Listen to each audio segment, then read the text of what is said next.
The alarm clock doesn't ring, it pierces. At 7 a.m., the world is already demanding a version of you that doesn't exist, yet you have spent years perfecting the architecture of this lie. You wake up, not with the refreshment of sleep, but with the heavy, leaden weight of an impending performance. You stare at the ceiling, tracing the cracks in the paint, feeling the familiar, cold creeping of dread that has become your only consistent companion. By 8 a.m., the mask is locked into place, a precise, practiced expression of professional competence and lighthearted stability. You smile at the barista, you nod at the security guard, and you offer a steady, rehearsed cadence to your colleagues.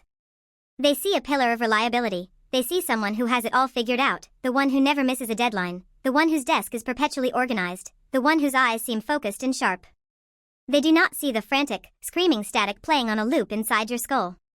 They do not know that every polite conversation feels like an endurance sport, draining the last few drops of your nervous system.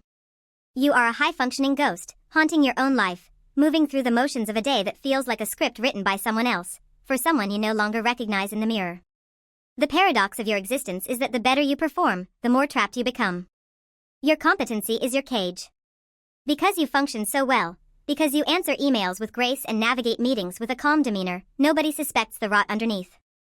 The world rewards your ability to suppress the chaos, and in doing so, it incentivizes your silence. You live in a constant state of overthinking, a relentless internal monologue that deconstructs every word you spoke throughout the day, hunting for flaws, searching for signs that someone might have caught a glimpse of the void behind your eyes. Did I smile too much? Did my laugh sound hollow? Did they notice the tremor in my hands before I shoved them into my pockets? You are perpetually preparing for an exposure that hasn't happened yet, living in a defensive crouch that you cannot abandon even when you are alone. The exhaustion is not physical, it is an existential fatigue, a bone-deep marrow-level depletion that sleep cannot touch. You go home to an empty apartment, and the silence that should be peaceful is instead deafening. It is in these moments, when the lights are low and the mask is finally discarded, that the silence begins to bleed into you. You don't read books or watch shows, you exist in a state of suspended animation, waiting for the energy to recharge just enough to sustain another day of deceit. You look at your phone, scrolling through curated lives, feeling a profound sense of alienation from the human race. You are surrounded by people, yet you are effectively an island, disconnected by the very armor you built to protect yourself.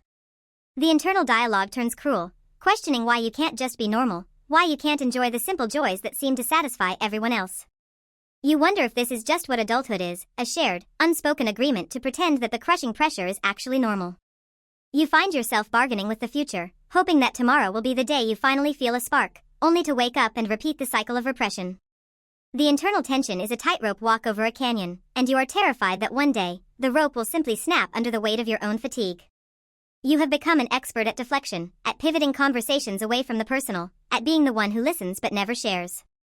You are the therapist to your friends, the problem solver for your team, but you have no one to whom you can confess the simple, devastating truth, that you are barely holding on.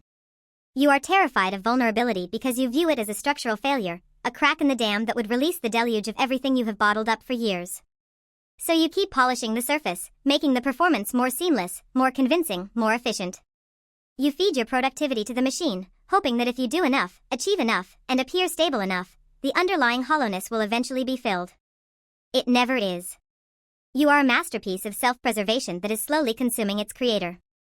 You watch others laugh with their whole bodies, and you wonder how they do it, how they manage to let go of the control, how they exist without the constant, background hum of anxiety.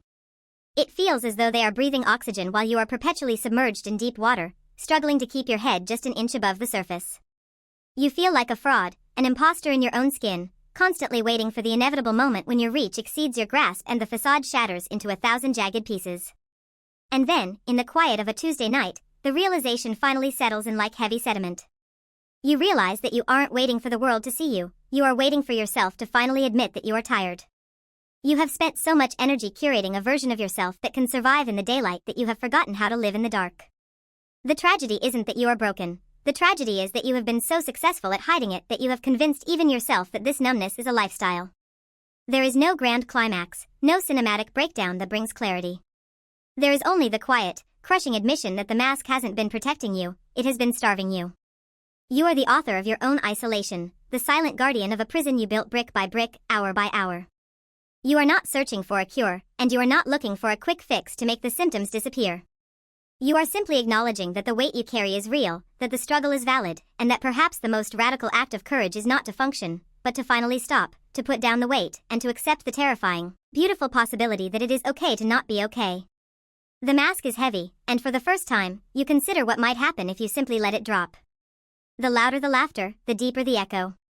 The more perfect the mask, the more hollow the soul.